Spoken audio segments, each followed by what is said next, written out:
mengingat-ingat apa yang terjadi di 30 September itu bukan berarti kita ini menghidup-hidupkan, nah supaya kita ini waspada saja.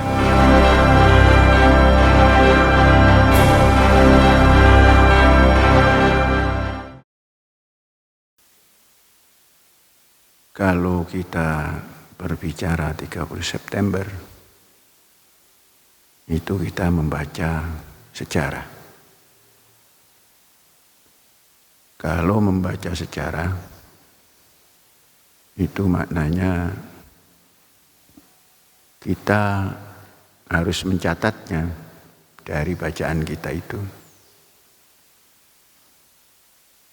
Sebab dari bacaan kemudian kita catat, kita dapat menyebarkan perjalanan sejarah ini pada generasi ke generasi. Saudara-saudara, sering sejarah itu ditulis jauh setelah sesuatu terjadi. Jika itu yang dilakukan, biasanya ada bias-bias. Namun andainya sejarah itu disikapi bahwa perjalanan hidup ini adalah melukis sejarah, tentunya terus ditulis. Bukan ditulis oleh sejarah atau bukan dilukis oleh sejarah. Ada perbedaan makna. Menulis sejarah hidup adalah menulis sejarah atau melukis sejarah. Dengan hidup dilukis oleh sejarah.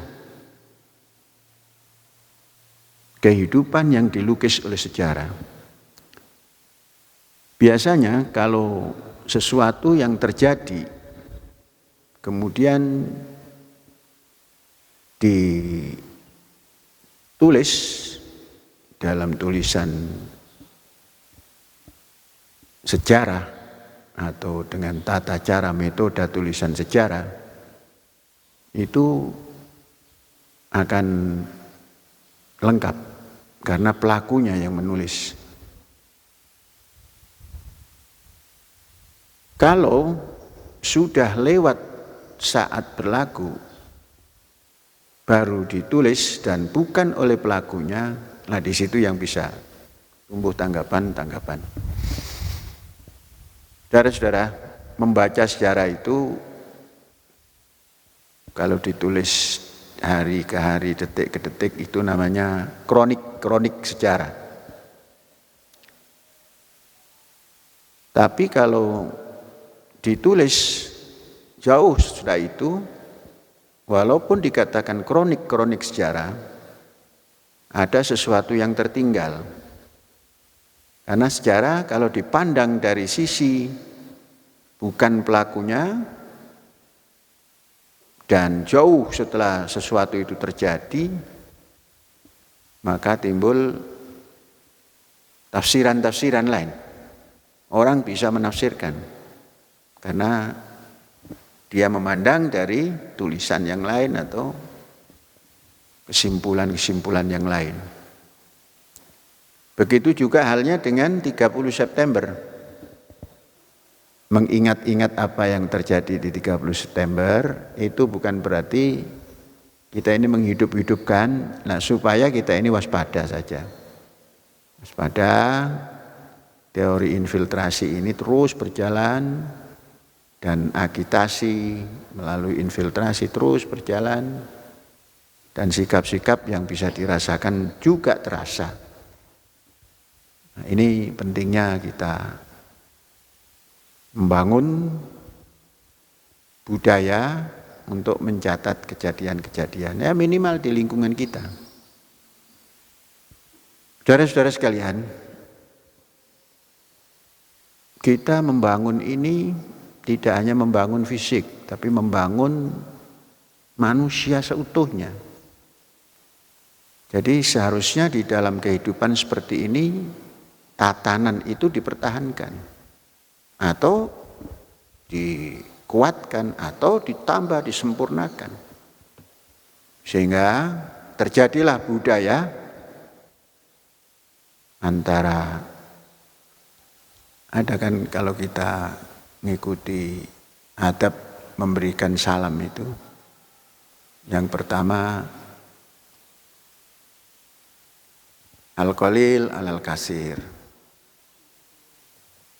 al-mar alal jalis, as-saghir alal kabir. yakni al-mar yang sedang berjalan, al-julus yang sedang duduk, al-qalil alal kasir yang jumlah sedikit salam duluan pada yang jumlah banyak, as-saghir alal kabir yang usia dini atau usia muda kepada seniornya.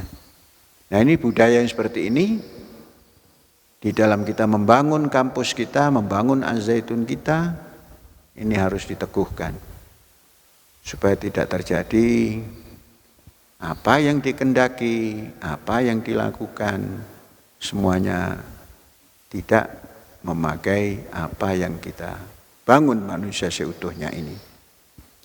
Nah, saudara-saudara, dari cerita 30 September yang isinya adalah sejarah yang jangan dilupakan supaya kita tidak terjerumus, maka sampailah kepada kita masyarakat Indonesia membangun untuk bersatu. Mungkinkah kekuatan-kekuatan yang dikatakan Bung Karno 3 kekuatan ini bisa bersatu? Kalau menurut saya bisa. Caranya gimana? Sambil berjalan nanti ketemu. Jangan dibuat satu frame tanpa berjalan. Harus diwujudkan. Seperti keadilan sosial, itu kalau dilempar gelundung keadilan sosial, itu tidak akan sampai kepada al-marma atau goal. Tapi kalau mewujudkan suatu keadilan sosial, pasti bisa tercapai. Begitu juga membangun untuk bersatu, karena membangunnya itu adalah kata kerja yang aktif, maka digabungkan untuk bersatu. Jadi ya membangun fisik, ya membangun mental, ya membangun manusia seutuhnya untuk bersatu. Di situ diperlukan kurikulum di dalam pendidikan nasional, artinya secara menyeluruh. Nah, sehingga terjadi yang sedikit menghormati yang banyak, yang muda menghormati yang tua, yang sedang berjalan menghormati yang sedang duduk, dan lain sebagainya. Insyaallah bisa membangun untuk bersatu. Alhamdulillahirabbil alamin. Merdeka. Merdeka.